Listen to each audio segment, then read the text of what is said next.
menghadapi semua tantangan.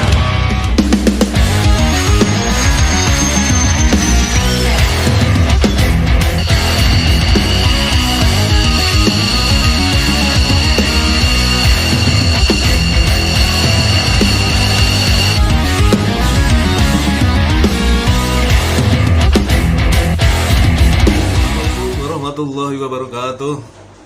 Alhamdulillahirrahmanirrahim. Apa kabar teman-teman? Lama kita gak jumpa.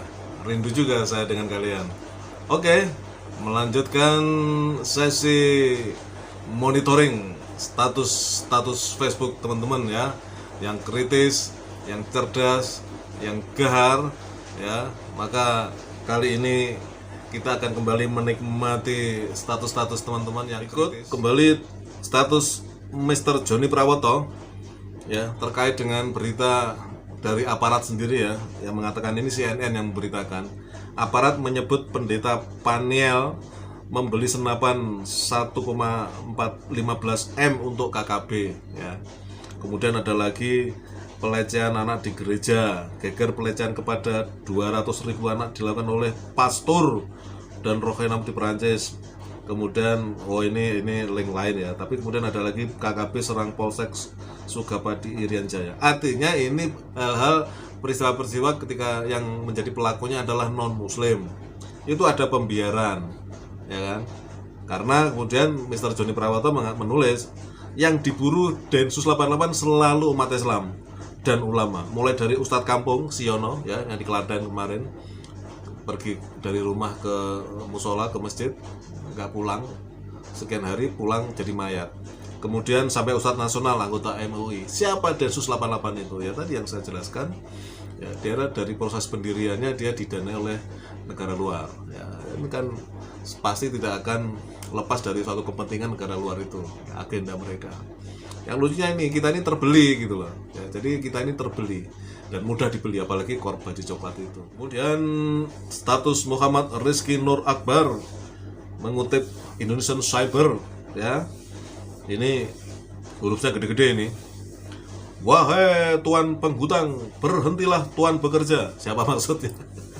Tuan penghutang, berhentilah tuan bekerja, agar hutang negara ini tidak semakin bertambah.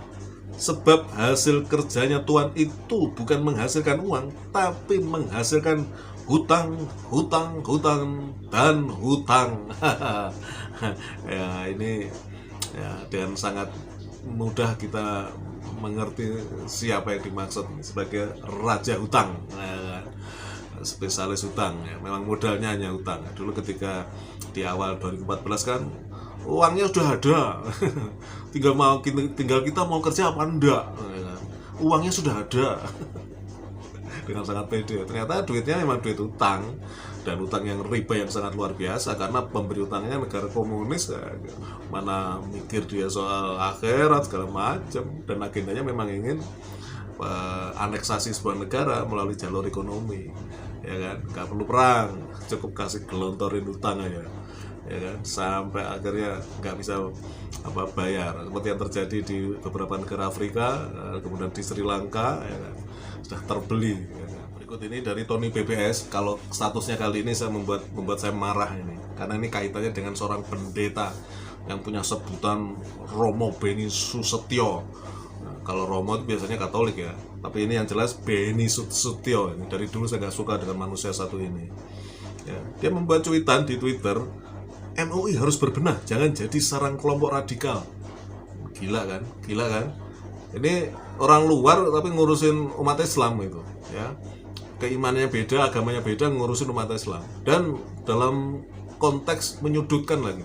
Sudah mengklaim, sudah menjudge ya, MUI sarang kelompok radikal, ya kan? Nah, kemudian dalam cuitan ini ada balasan dari Abi Sahira, Beni, lebih baik kau urus golonganmu saja.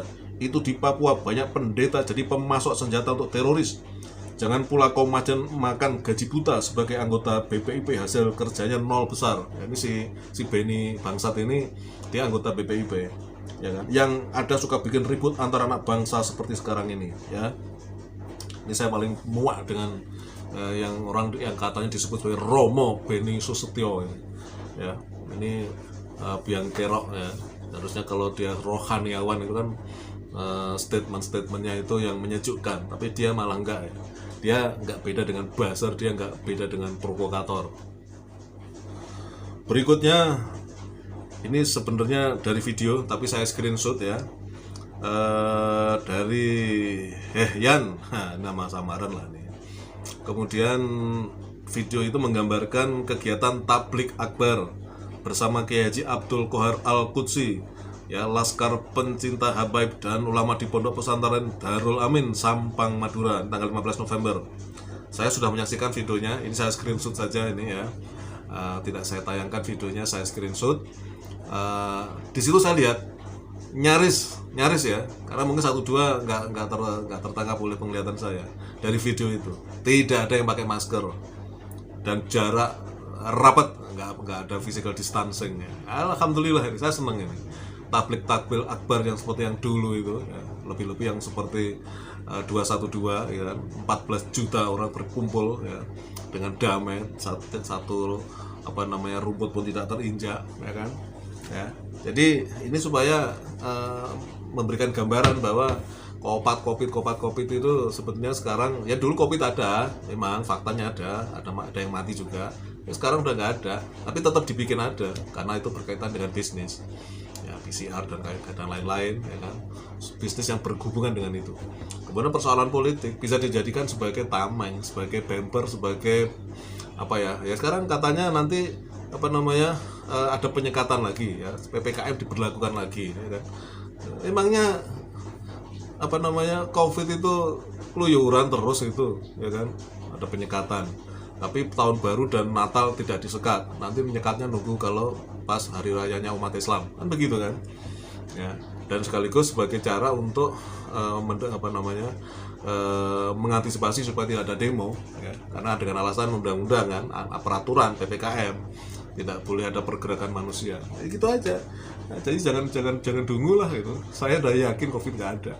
Saya nggak pernah pakai masker kecuali di tempat yang mewajibkan masker, saya terpaksa karena saya butuh masuk ke situ. Kalau sehari-hari kayak kemana saya nggak pakai. Insya Allah sehat ya, insya Allah sehat, itu pendapat saya. Terima kasih.